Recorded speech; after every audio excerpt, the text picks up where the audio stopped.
Assalamualaikum warahmatullahi wabarakatuh. Perkenalkan, saya Muhammad Zikri Farisi Pasaribu dengan NIM 103012510040.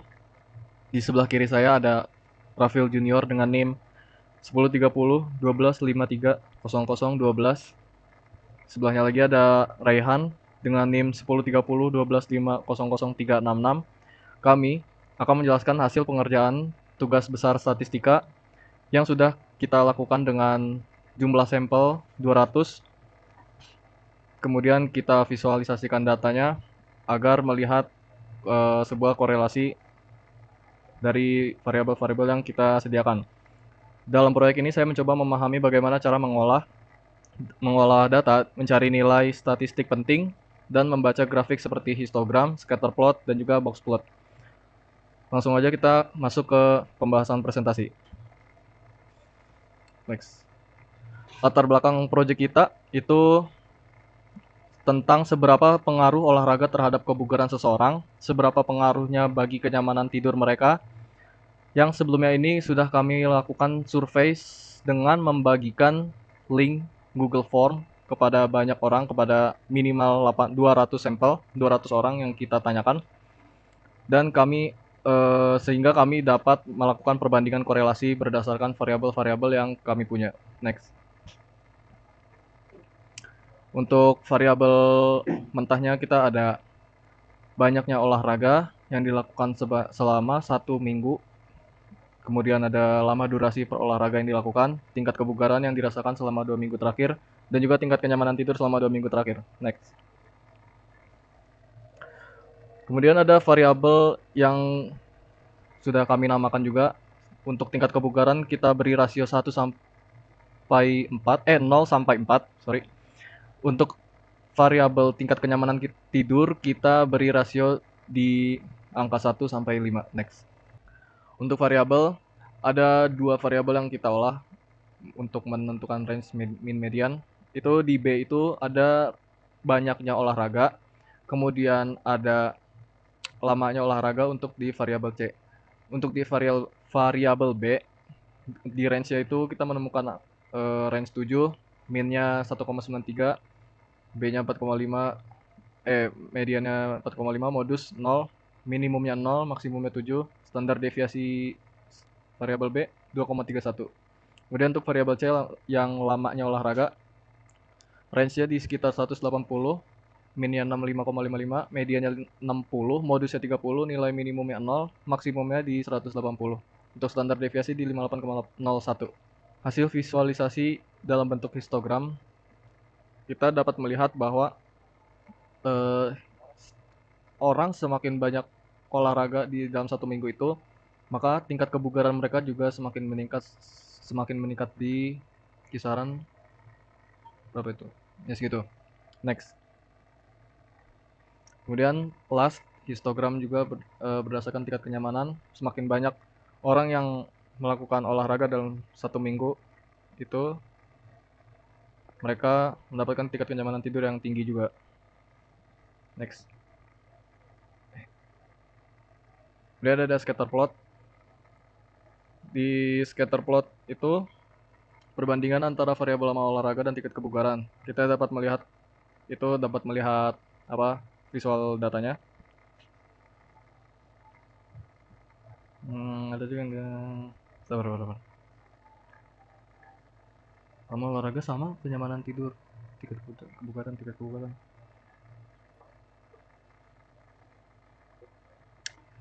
Pada visualisasi scatter plot perbandingan antara variabel lama olahraga dan tingkat kebugaran, titik pada lama olahraga itu di lebih dari 100 menit, lebih banyak berada di kebugaran 4 sampai 7 kali banyaknya tingkat kebugaran, maaf. Di sini ada kecenderungan pola naik walau masih menyebar, seperti itu. Untuk scatter plot perbandingan antara variabel lamanya olahraga dan kenyamanan tidur, olahraga di 0 sampai 60 menit, ada yang tidurnya nyaman, tapi ada juga yang tidurnya buruk. Untuk yang olahraganya di 100 sampai 180 menit, nilainya tetap campur di skala 2 sampai 5. Di sini itu tidak ada pola garis naik turun yang jelas. Makanya hubungan antara lama olahraga dan kenyamanan tidur sangat lemah atau hampir tidak linear. Lanjut. Kemudian visualisasinya berdasarkan box plot, kita eh, apa sih memvisualisasi melibatkan variabel lama olahraga selama 1 minggu dan juga banyaknya olahraga yang dilakukan selama 1 minggu. Untuk lamanya olahraga selama 1 minggu, di sini median itu di tengah garis kotak atau sama dengan di 60 menit. Artinya 50% responden itu memiliki lama olahraga yang sama atau kurang dari 60 menit. Dan 50% laginya itu di lebih besar atau sama dengan 60 menit. 25% responden olahraga kurang dari 30 menit. 25% responden olahraga lebih dari 120 menit. Untuk yang grafik 2 itu banyaknya olahraga dalam 1 minggu. Mayoritas responden itu berolahraga sekitar 1-3 kali per minggu. 25% responden olahraga kurang dari atau sama dengan 1 kali. 25% responden olahraga lebih besar atau sama dengan 4 kali. Maknanya kotak yang terakhir itu lebih sempit dibanding grafik 1. Frekuensi skip.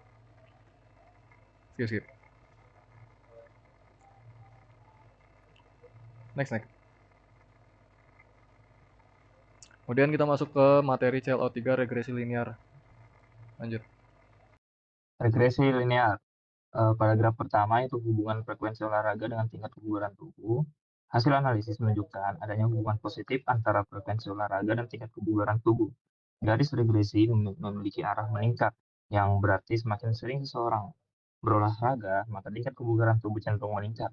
Nilai koefisien determinasi R pangkat 2 yaitu 0,41 menunjukkan bahwa frekuensi olahraga mampu menjelaskan sekitar 41% variasi tingkat kebugaran tubuh.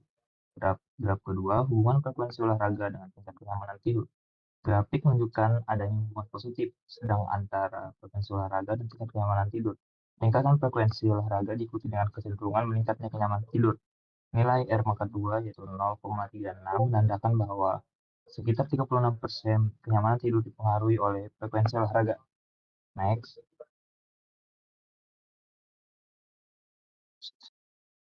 Nah, graf ketiga, hubungan durasi olahraga dengan tingkat kebugaran tubuh. Berdasarkan grafik, terdapat hubungan positif antara durasi olahraga dan tingkat kebugaran tubuh. Semakin lama durasi olahraga yang dilakukan, tingkat kebugaran tubuh cenderung meningkat, namun nilai R pangkat 2 yaitu 0,38 menunjukkan bahwa durasi olahraga akan menjelaskan sekitar 38% variasi kebugaran tubuh, sehingga kebugaran tidak hanya ditentukan oleh lamanya olahraga, tapi juga oleh intensitas dan konsistensi latihan. Graf keempat, hubungan durasi olahraga dengan tingkat kenyamanan tidur. Hasil analisis menunjukkan adanya hubungan positif antara durasi olahraga dan kenyamanan tidur.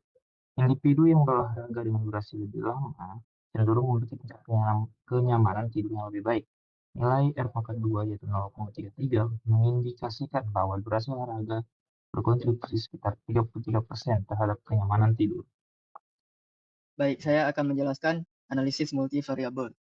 Gambar di sebelah kiri menunjukkan bahwa berdasarkan hasil analisis regresi linear berganda dapat disimpulkan bahwa banyak olahraga dan lama olahraga berpengaruh positif dan signifikan terhadap intensitas olahraga.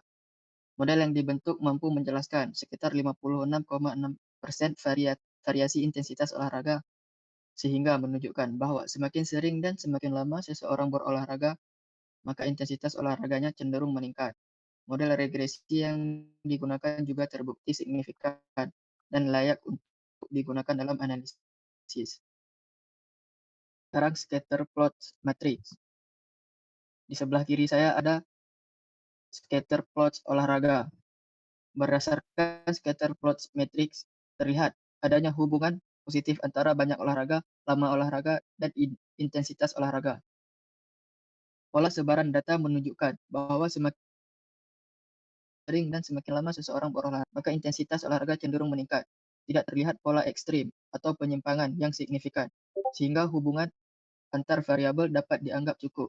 linear dan mendukung penggunaan regresi linear berganda dalam analisis ini. Sekarang Baik, untuk kesimpulan pada proyek besar, tugas besar statistika kita, bahwa setiap orang yang melakukan olahraga lebih banyak dalam 1 minggu, maka akan mendapatkan tingkat kebugaran tubuh juga yang lebih banyak, dan tingkat kenyamanan tidur yang lebih nyaman, seperti itu. Baiklah, kita tutup presentasi kelompok kami. Mohon maaf bila ada banyak sekali kesalahan, dan juga mohon maaf bila masih kurang bisa dipahami. Selebihnya, kita tutup. Assalamualaikum warahmatullahi wabarakatuh. Waalaikumsalam warahmatullahi wabarakatuh.